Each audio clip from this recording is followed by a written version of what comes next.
Is it visible? Yes sir. Okay, ठीक है।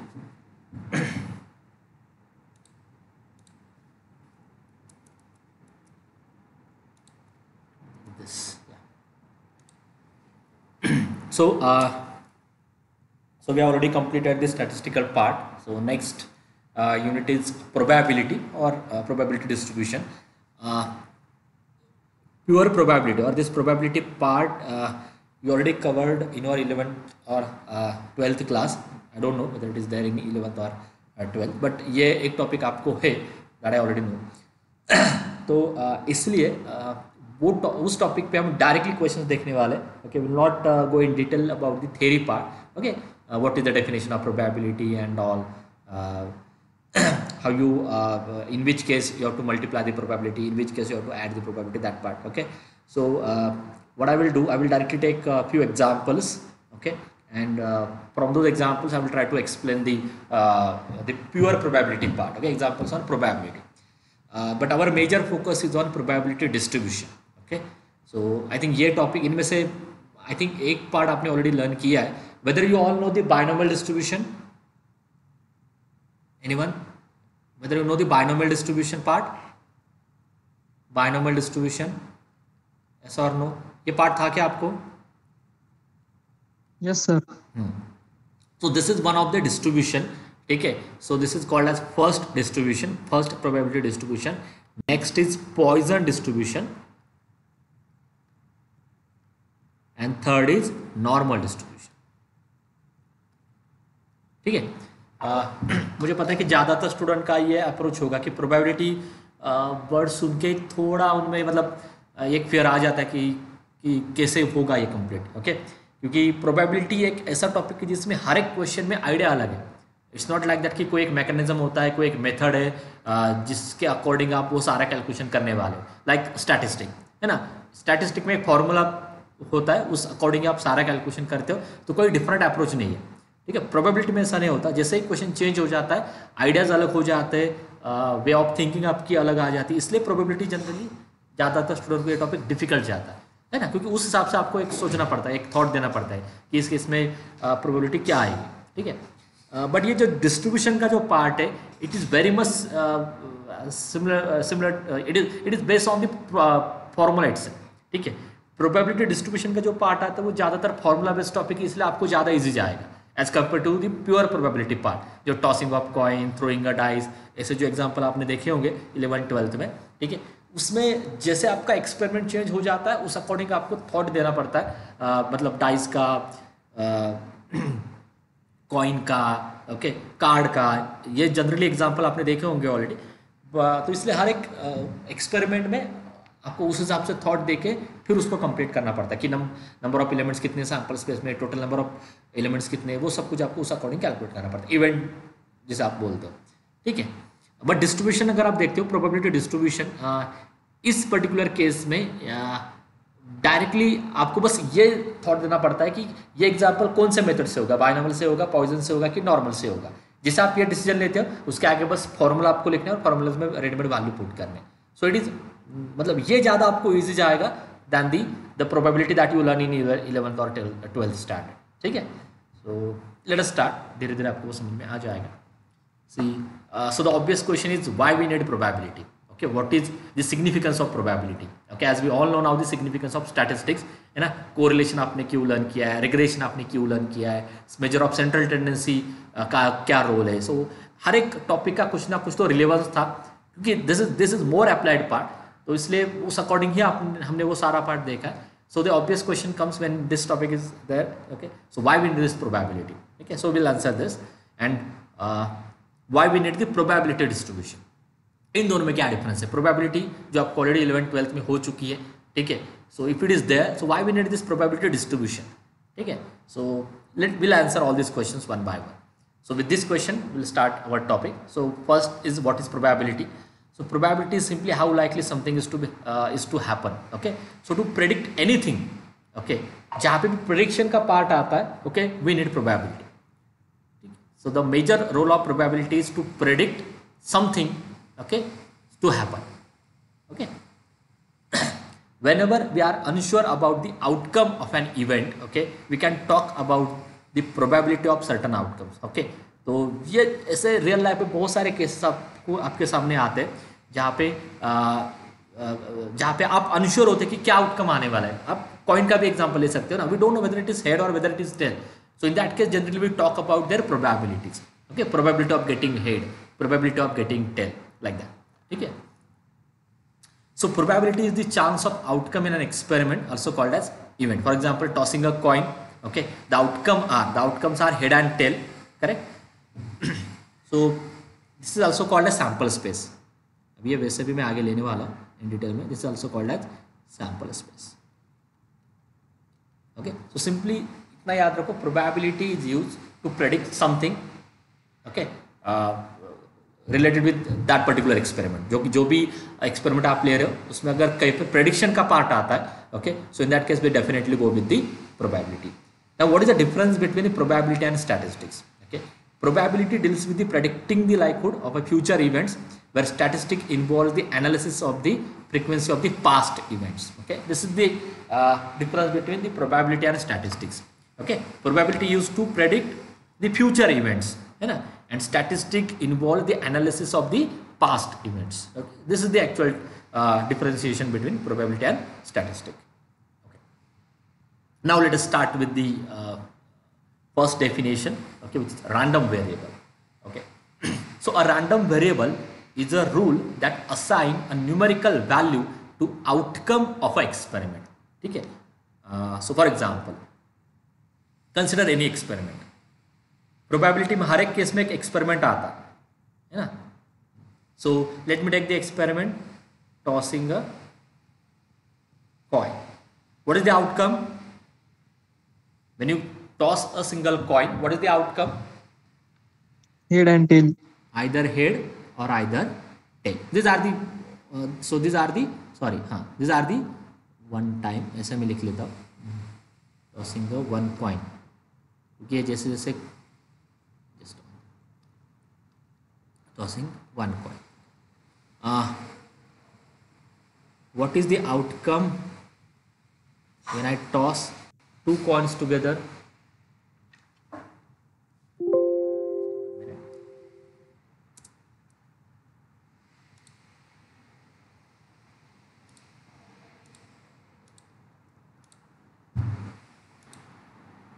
Okay. Am I audible now? Sorry for the disturbance.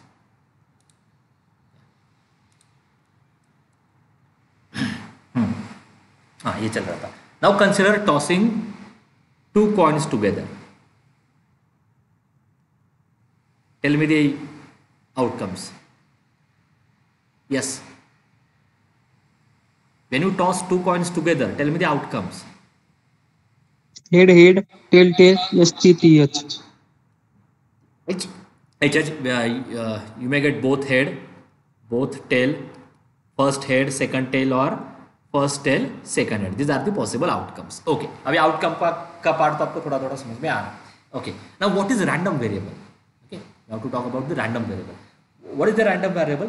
Random variable is a function, you can say, let us, so random variable x is a function from sample space to integer. ठीक है, that assign a numerical value to outcome of the experiment. That assign a numerical value, okay, numerical value to the outcome of the experiment. For example, so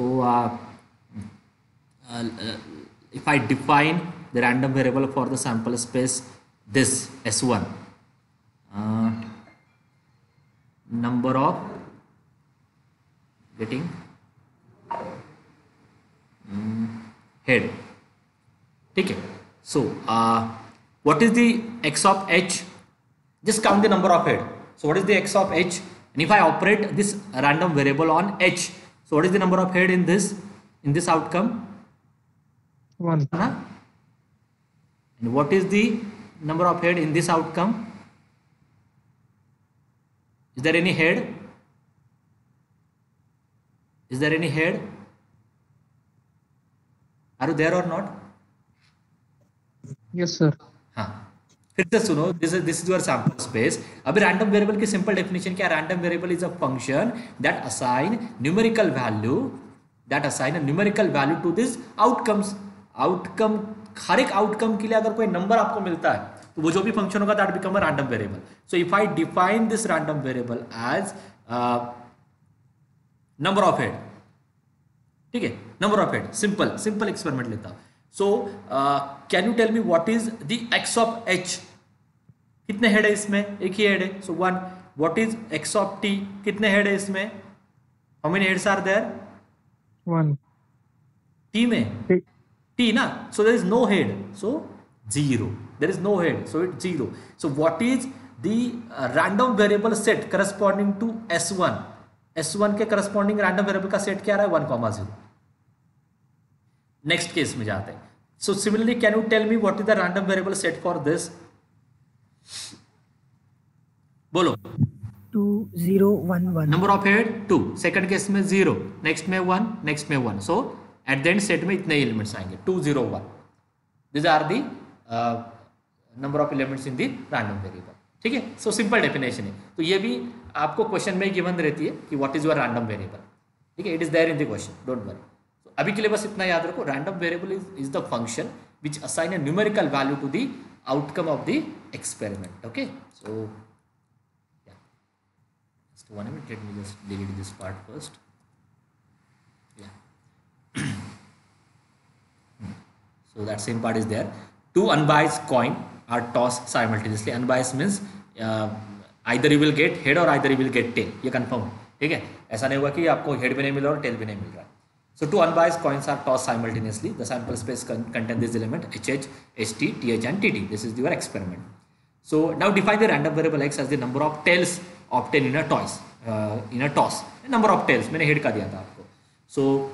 So if x is this, then x of HH number of tail count करना है। So there is no tail, 0. x of HT number of tail is 1. x of TH number of tail is 1. x of TT number of tail is 2. So the random variable x contain this many elements 0 1 2. Is this clear now? Is this clear? Yes or no? समझ में आ रहा है random variable क्या होता है? It assign numerical value to the outcomes of that experiment, ठीक है। क्लियर हो गई डेफिनेशन? बोलो जल्दी। Okay, now let us talk about the probability distribution, जो आपको मैंने पहले बोला था। What will do, we first complete the distribution part, probability distribution part, and then will discuss the actual probability, pure probability, है ना। When you toss a coin, find the probability of getting two head, find the probability of getting 3 head, like that. Okay, वो जो भी question है, pure probability के जो भी question है वो हम इसके बाद लेने वाले हैं। So first will go with the distribution part and then will go with the actual probability part. Okay, so what is the definition of probability distribution?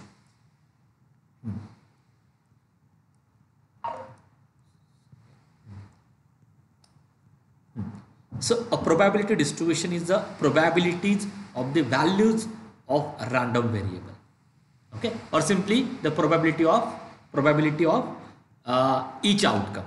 Probability distribution is actually a table, it's simply a table which gives you probability of each outcome. For example, same experiment, I will continue. Consider experiment such that two unbiased coins are tossed simultaneously. So sample space S contain HH, TH, HT, TH and TD. Define the random variable x is equal to number of tails obtained in a toss. So x is equal to 0, 1, 2. That we all know. Now, now consider a table. So this table is called a probability distribution table.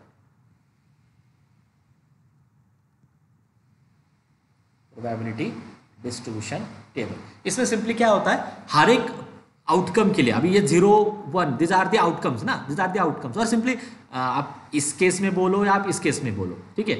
सो यहाँ पे definition क्या है, it is actually probability of random variables. तो if this is my random variable, तो मेरे पास answer क्या रहा है 0 1 2। तो हर एक रैंडम वेरिएबल की आपको प्रोबेबिलिटी कैलकुलेट करनी है। So whatever table is there, that table is called a probability distribution table. ना हाँ, तो ये कैसे सब कुछ होगा मैं आपको दिखाता हूँ। So P of x is equal to 0, first value लेता हूँ, probability of getting x equal to 0. Getting x equal to 0 means number of tail are 0. So So tell me the probability where you will get zero tail.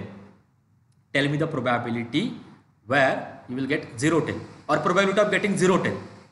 Tell me the probability of getting zero tail. Total. What is the definition of probability? Probability of any event. बोलो. Number of A divided by number of S. Number of A divided by number of S. Okay, number of elements in this event upon the number of elements in the sample space. Okay, अभी देख लेते हैं. Sample space में कितने element है? 4 है. Now x equal to 0. X equal to 0 means getting zero tail. Getting zero tail के कितने element है? Getting zero tail के कितने element है? 1. यही है ना? This is the only element where you get a zero tail. So 1 by 4. So similarly calculate probability of getting one tail. Sample space में 4 है. Now tell me the number of elements where you get one tail. 2. 1, 2. इन दोनों में आपको एक he tell मिलेगा. So 2 by 4 that gives me 1 by 2. And third is what? Probability of x equal to 2. Sample space में 4. And tell me the number of elements which gives you 2 tail. एक ही element है tt. This gives you 2 tail. 2 by 4 which is again 1 by 2. ठीक है. So it's simply the probability of each elements in the random variable or in the sample space. Both are same. हाँ, ये इतना कुछ मतलब. And then probability distribution gives you probability of each element. यही इसका meaning है. ठीक है. ये जनरल इंट्रोडक्शन है. इसका आपको आगे समझ में आएगा कि what is the role of this. Okay.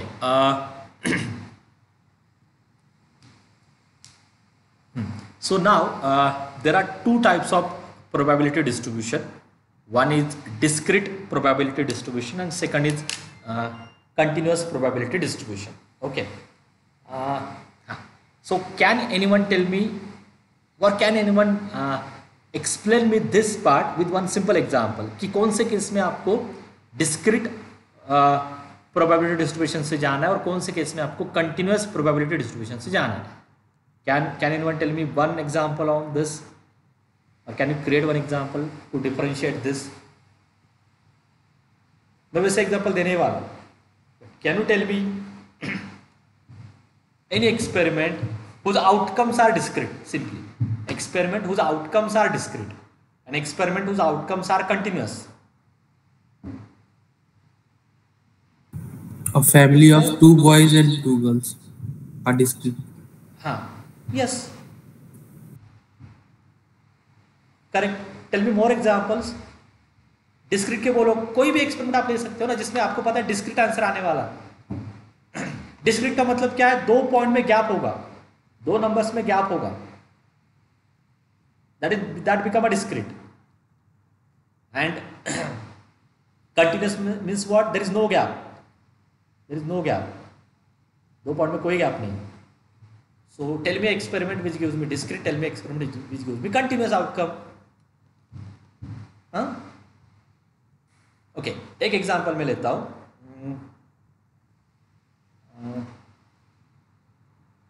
Okay. Height का. Okay. Height in the range say 5 feet to say 10 feet. ठीक है. In general, if I consider the number of persons whose height is as between say 5 to 6, simple लेता हूँ ना, इतना भी क्यों complicate करना है. 5 to 6 feet. ठीक है. Whether it is continuous or whether it is discrete. बोलो ये कौन सा एग्जाम्पल होगा? डिस्क्रीट का हो गया, कंटिन्यूस का होगा? नहीं समझ में आ रहा है? ठीक है. It's better that will discuss one by one. Okay. So let us first focus on discrete distribution. Discrete or continuous function is widely used in. Okay, ये उसका application है. हाँ. So let us first talk about what is meant by discrete probability distribution. इसका simple meaning क्या है? ऐसा experiment जहाँ पे आपके आउटकम्स डिस्क्रीट आ रहे. डिस्क्रीट का मीनिंग क्या होता है? उन 2 नंबर्स में गैप होगा. 100% गैप होगा। मतलब आपको क्लियरली ये अगर पता है कि इन दो नंबर में कोई भी नंबर आने ही नहीं वाला, it is not possible to get a number in between this two number, तभी आप बोल सकते हो कि ये डिस्क्रीट है। ओके, अभी हाइट का जो मैंने एग्जांपल दिया था 5 फीट टू 6 फीट। ओके, अगर मैं कोई भी दो पॉइंट लेता हूँ 5.1 एंड 5.2, ओके, इन दोनों में पॉइंट आ सकता है क्या कभी? अगर मुझे इन दोनों को डिस्क्रीट बोलना है तो मुझे क्या शो करना होगा? There does not exist any person, मतलब there is no person in the world, okay, whose height is lies between 5.1 to 5.2। ऐसा हो सकता है क्या? ऐसा हो सकता है? No sir. नो। ओके, तो वहां पे कोई ना कोई तो पर्सन होगा ना जिसकी हाइट इन बिटवीन होगी 5.1 टू 5.2, तो इसका मतलब ये डिस्क्रीट नहीं है। ओके, ये कंटिन्यूअस है। अगर हर एक दो पॉइंट के बीच में अगर एक पॉइंट आपको मिल रहा है ना, then it become continuous, if not then it become discrete. Are you getting this? यह अलग अप्रोच है डिफाइन करने का। Are you getting this? ये डेफिनेशन समझ में आ रही है? डिस्क्रीट का मतलब क्या होता है? उन दो पॉइंट में, उन दो पॉइंट के बिटवीन कभी भी आपको कोई भी पॉइंट नहीं मिलने वाला वहां पे। That does not exist any point in between this two point, then it become a discrete. अगर मिल रहा है then it become continuous. Therefore height is the example of continuous probability distribution. ठीक है, और भी बहुत सारे एग्जांपल है, मैं वन बाय वन ही एक्सप्लेन करता हूँ। या so let me take some examples on discrete. Okay, number of children in the family, discrete ही होगा ना। मतलब इफ आई से 2 चिल्ड्रन, इफ आई से 3 चिल्ड्रन, ये डिस्क्रीट ही होगा ना, number of children in the family. ये कभी कंटिन्यूअस में नहीं आने वाला। Next, number of car sold by different companies in the year, count कितना भी लार्ज आने दो, number of cars sold by different companies in the year, ये काउंट कितना भी लार्ज आने दो, बट वो डिस्क्रीट होगा या एक सिंगल नंबर होगा। ठीक है, number of patient admitted to ICU of hospital, ये भी एक काउंट है। आप देखो इन हर एक केस में आपका आंसर इंटीजर आ रहा है, और integer is itself is a discrete. Integer it is itself is a discrete. Number of patient, number of days of rainfall in a city, ये इंटीजर वैल्यू देता है, इसलिए ये 100% डिस्क्रीट होगा। Number of stars in a sky, अभी आप बोलोगे वो इन्फानाइट है, इन्फानाइट है, बट दो स्टार के बिटवीन गैप है ना, there is a gap between two star na, so it become a discrete, count कितना भी आने दो। so this discrete probability distribution is not depend on the count, मतलब infinity, अगर infinity number of elements है अगर आपके sample space में, it doesn't mean it is continuous। clearly समझ में आ रहा है? अगर sample space में infinity elements आ रहे हैं, इसका मतलब ये नहीं कि वो continuous है, वो discrete भी हो सकता है। ठीक है, yes, and as far as our syllabus is concerned, okay, we will focus on only discrete probability distribution। ठीक है, हमारा जो फोकस होगा वो डिस्क्रीट प्रोबेबिलिटी डिस्ट्रीब्यूशन पे होगा, जहाँ पे आपके पास जो आउटकम आने वाले हैं वो इंटीजर में ही रहेंगे। ओके, तो इसलिए that's why it become a discrete. Okay, and total there are 3 types of distribution under this discrete probability distribution. One is binomial, okay, second is Poisson, and third is normal distribution। ठीक है, so let us start with the binomial distribution। और एक sorry normal नहीं, normal is the example of continuous distribution, तो वो बाद में लेता हूँ। सो लेट मी एक्सप्लेन अगेन, वो एक चार्ट मैंने शो यू, ये एक स्लाइड इंपॉर्टेंट है। So as far as our syllabus is concern, discrete probability distribution में जहाँ पे आउटकम आपका इंटीजर में आने वाला है, as far as our syllabus concern, we have to focus on only this 2 types of distribution. 2 more types are also there, okay, multinomial distribution and hypergeometric distribution, but which is not there in your syllabus, तो आपको prepare नहीं करना है। And continuous में एक ही आपको prepare करना है, विच इज नॉर्मल डिस्ट्रीब्यूशन, जहाँ पे आउटकम आपके कंटिन्यूस आने वाले हैं। ठीक है, और बाकी जितने भी है chi square, okay, I think I need to check whether I think chi square part is there in your hypothesis test। एक बार चेक कर लेता हूँ, ये शायद वहाँ पे होगा, बाकी नहीं है कोई भी। ठीक है, ये नेक्स्ट यूनिट में हो सकता है। आई नीड टू चेक कि कौन कौन सा टेस्ट है आपको। chi square टेस्ट एक टॉपिक है, which is again a part of this distribution. ठीक है, so as per our syllabus is concern, we have to take 1 distribution from continuous and 2 from discrete. Okay, पहले तो ये बोलो कंटिन्यूस और discrete में डिफरेंस समझ में आ रहा है? यस और नो? कंटिन्यूस और डिस्क्रीट में आपको डिफरेंस समझ में आ रहा है? यस और नो? समझ में आ रहा है कि नहीं आपको कंटिन्यूअस? Yes, sir. हाँ,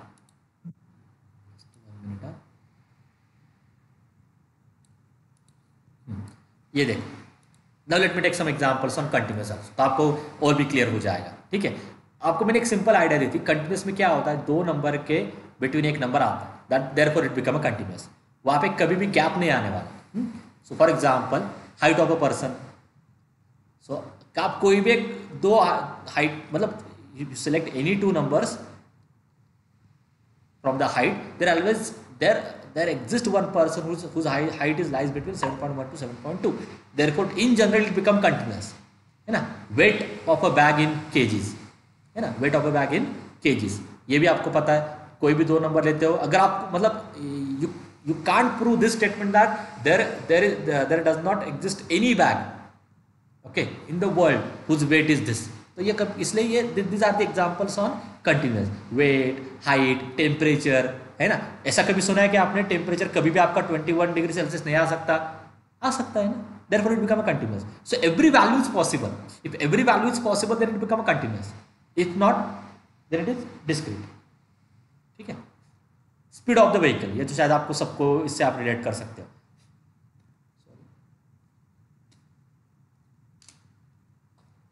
Just 1 minute.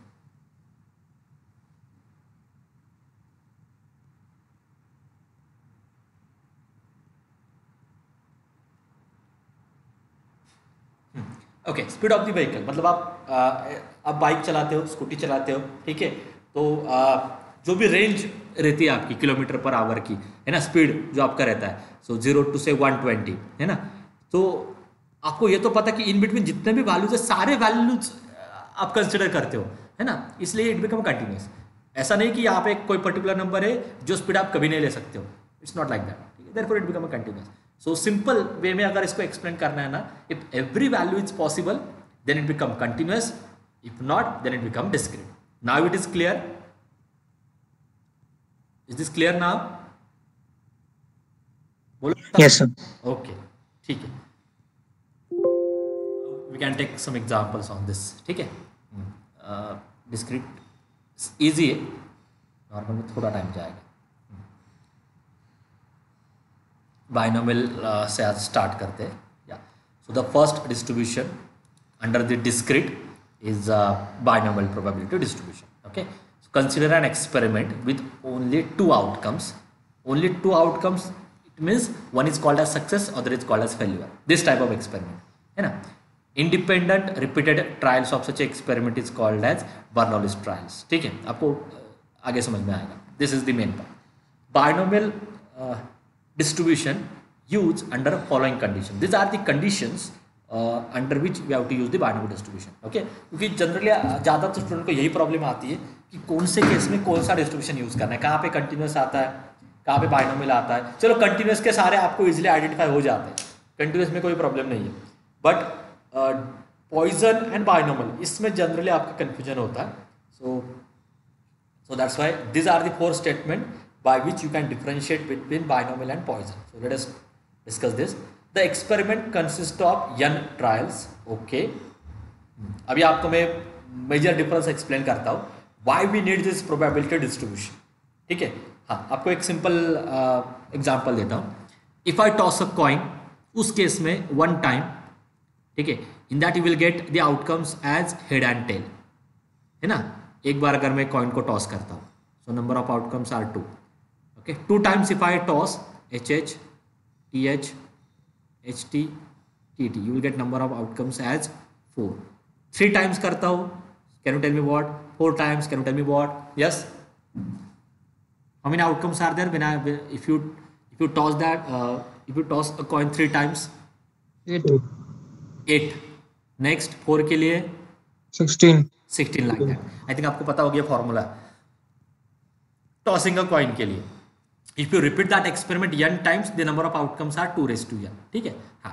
अभी आप देखो मैन्युअली अगर आपको कहीं पर प्रोबेबिलिटी कैलकुलेट करनी है, फॉर एग्जांपल आप एज्यूम करो कि आपने वो सेम एक्सपेरिमेंट 100 टाइम्स रिपीट किया है, एज्यूम करो. टॉसिंग अ कॉइन का जो एक्सपेरिमेंट है वो आपने 100 टाइम्स रिपीट किया है, तो उसके सैंपल स्पेस में कितने एलिमेंट आएंगे?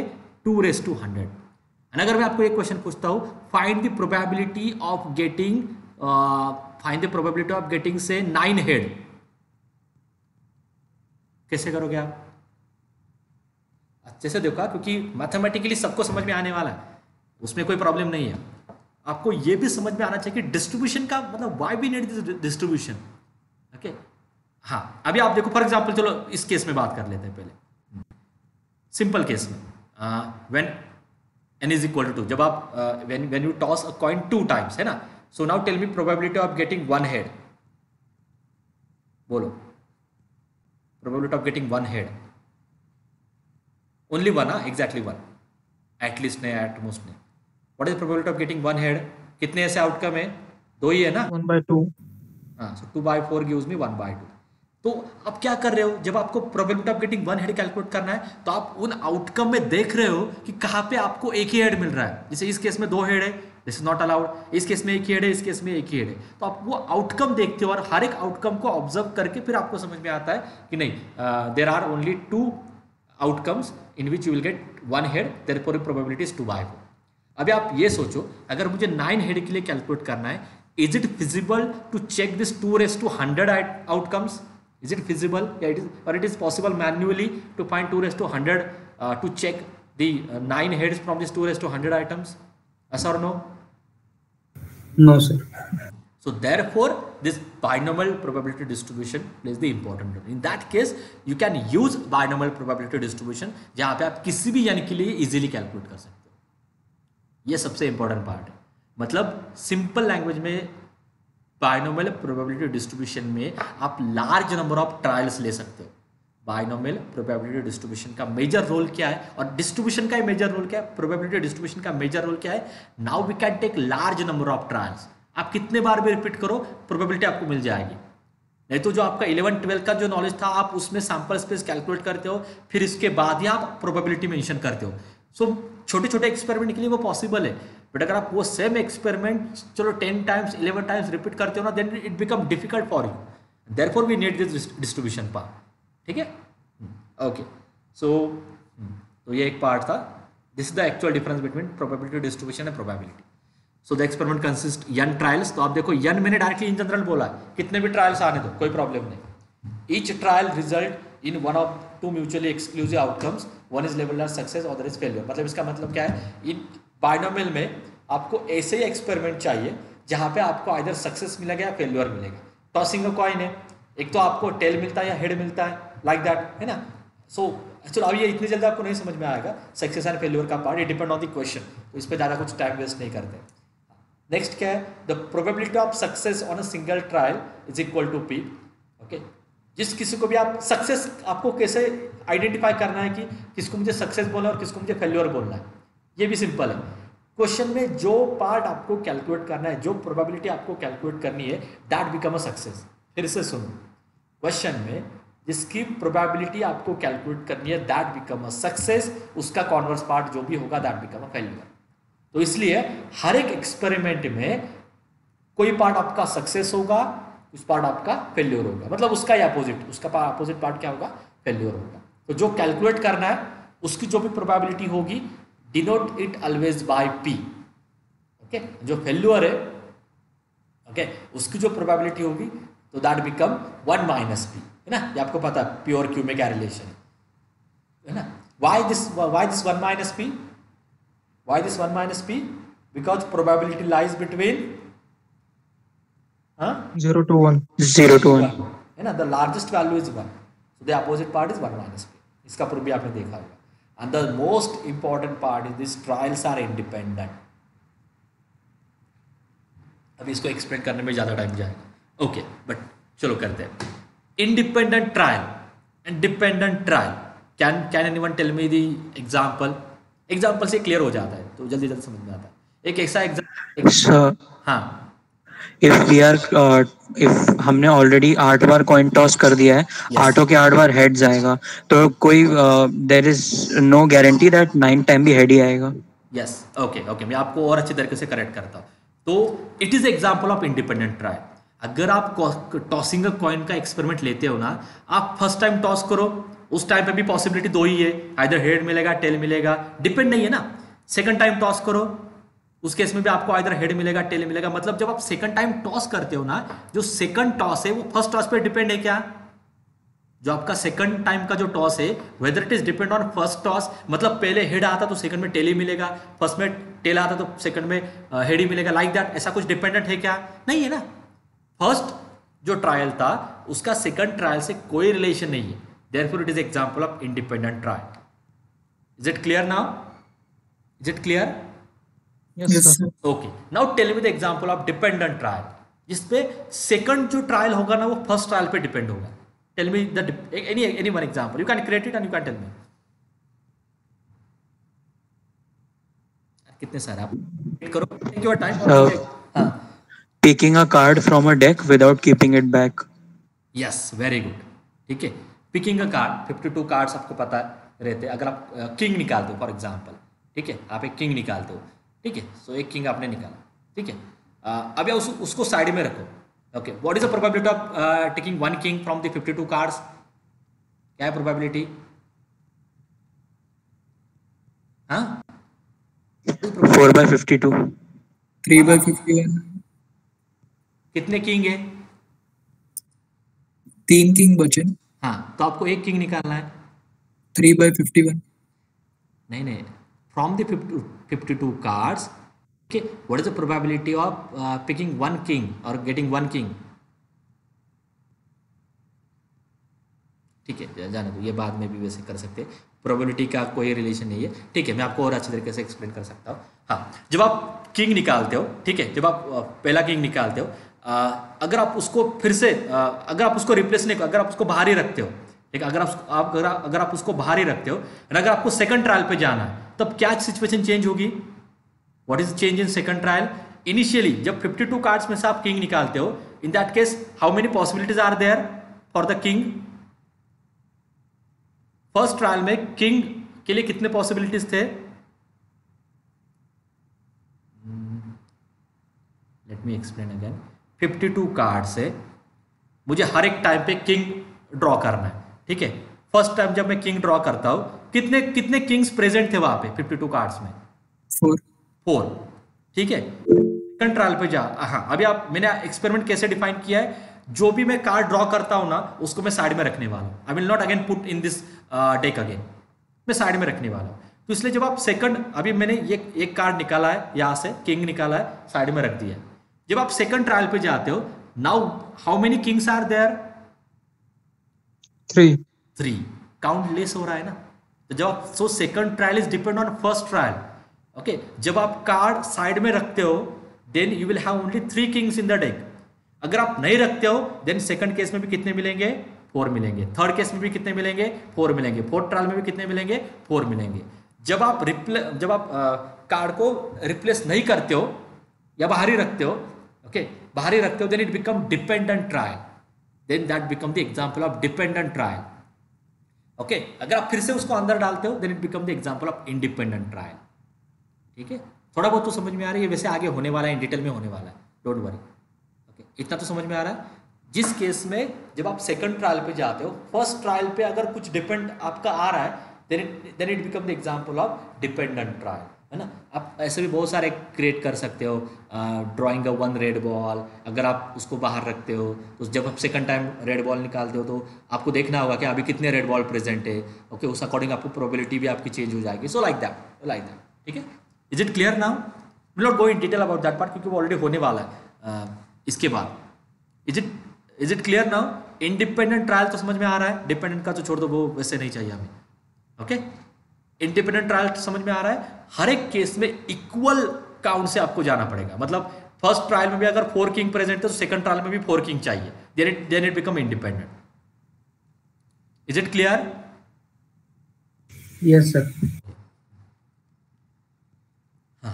Now let us define the formula.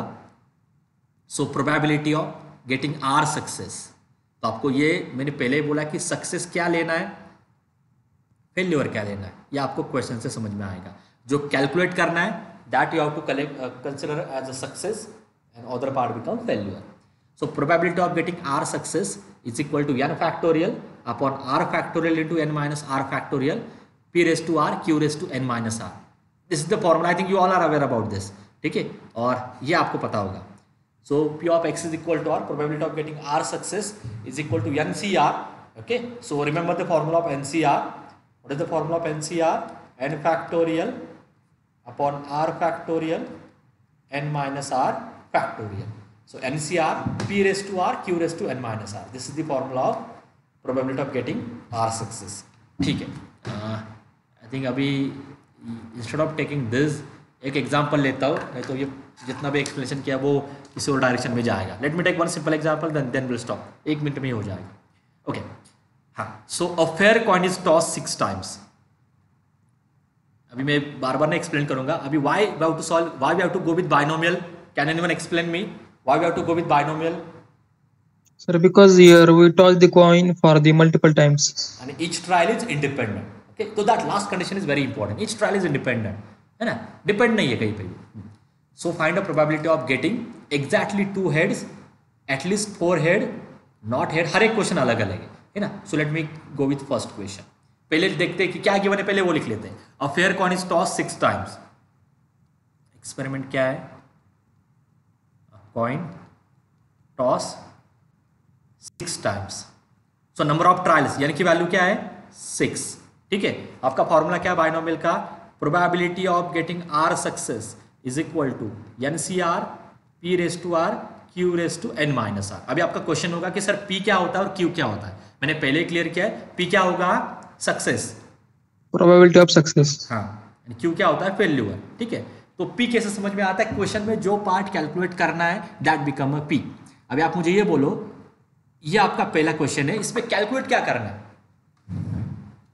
अब ये कैलकुलेट क्या करना है? That become a success, that become p. तो कैसे डिफाइन करोगे p? 1/2.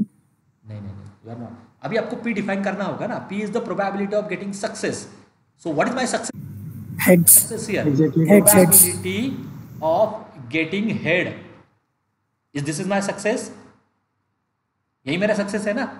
Probability of getting head. When I consider p of r is equal to 2, इसको आप कैसे रीड करोगे? p means probability of getting success, but if I assign the value as to be 2, then it means what? Probability of getting 2 head. 2 heads. नहीं, यहाँ पे word अलग. probability of getting head. Getting head is my success, है ना. Count vary होगा ना, count vary होगा, but success क्या है मेरा? Getting head. हेड मिलता है तो वो मेरा सक्सेस है. तो ऑटोमेटिकली क्यू क्या होगा? गेटिंग टेल ना. यस और नो? Yes, sir. क्वेश्चन को रिवर्स करके टेल में लिखता हूं तो मेरा पी क्या बन जाएगा? Getting tail. एंड क्यू क्या बन जाएगा? Getting head. ठीक है, ये आपको हमेशा क्वेश्चन से समझ में आएगा.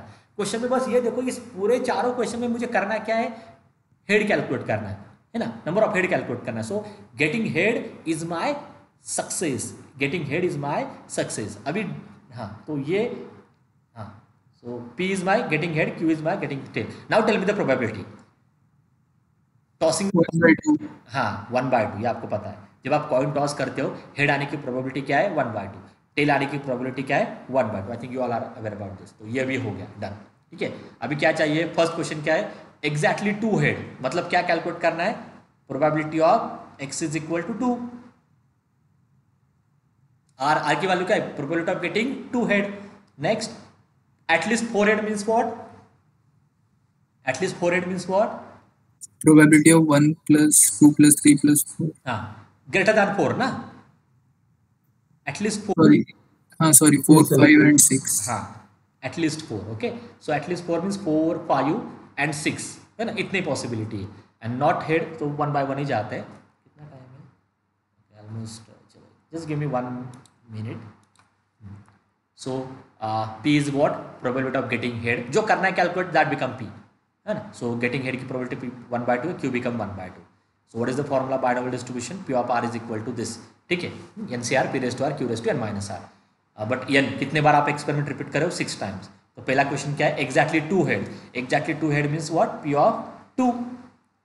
सो p ऑफ 2 क्या होगा? p of r equal to 2 is, सारे वैल्यूज पुट करो. n की वैल्यू क्या है? So 6c2 p raise to 2 q raise to 6 - 2, ये कैल्स में सॉल्व हो जाता है सब कुछ। एनसीआर कैसे सॉल्व करना है कैल्स में आप एक बार देखो। तो 6c2 1/2 raised to 2 1/2 raised to 4, just do it, that gives you, sorry जा रहा है आगे, 0.2344। नेक्स्ट लेता हूँ, वैसे नेक्स्ट लेक्चर में एक और बार रिपीट करता हूँ। At least 4 head, so at least 4 head means what, P of R greater equal 4 है ना, बट आप एक्सपेरिमेंट 6 बार ही रिपीट कर रहे हो तो 4 के आगे, मतलब आप एक्सपेरिमेंट 6 बार रिपीट कर रहे हो और मिनिमम 4 हेड्स तो आपको चाहिए है ना, तो 4 5 6 इतना ही वो काउंट जाएगा, 6 के आगे जा ही नहीं सकते क्योंकि 6 बार ही रिपीट कर रहे हो। So at least getting at least 4 head means what, getting 4 head, getting 5 head, getting 6 head, हर एक केस में कैलकुलेट करो, ऐड करो, that become the answer. Next क्या था, no head means R equal to 0, okay you can calculate that, मैं next lecture में लेने वाला। एंड गेटिंग 1 और मोर हेड मीन्स एक से ज़्यादा, बट आप एक्सपेरिमेंट कितने बार रिपीट कर रहे हो, 6 बार रिपीट कर रहे हो, एक से ज़्यादा मतलब एक बार भी। So getting 1 head, 2 head, 3 head, 4 head, 5 head, 6 head, तो इतना कैलकुलेशन करने से अच्छा आप क्या करो, ये भी एक्सप्लेन करना है। Instead of going with this you can calculate directly. चलो ये यहीं पे हम स्टॉप करते हैं, आप इस पे सोचो, इतना सब कुछ कैलकुलेट करने से अच्छा है मैं डायरेक्टली ये कैलकुलेट कर सकता हूँ। At least getting see probability of getting at least 1 head, इसका अपोजिट स्टेटमेंट क्या होगा, एक से ज्यादा हेड मिलने चाहिए, वो मुझे कैलकुलेट करना है। इसका अपोजिट स्टेटमेंट क्या होगा, Probability of getting 0 head. हाँ, प्रोबेबिलिटी ऑफ गेटिंग 0 हेड है ना। तो ये आप इतना भी कैलकुलेट करते हो ना तभी वो आंसर देगा। So will explain this part in detail in the next session, ठीक है। ये इंटरेस्टिंग टॉपिक है, आपको समझ में। Okay, please put your roll number in chat box. आज एक्चुअली एक्सटेंशन का प्रॉब्लम है for the attendance. Please put your roll number in the chat box, then you can leave. Everyone please put your roll number in the chat box and then you can leave this session and you can join your next session. कुछ भी doubts आते हैं आप कभी भी पूछो, it's not like that कि 2 ही दिन लेक्चर है तो वो गैप नहीं आना चाहिए।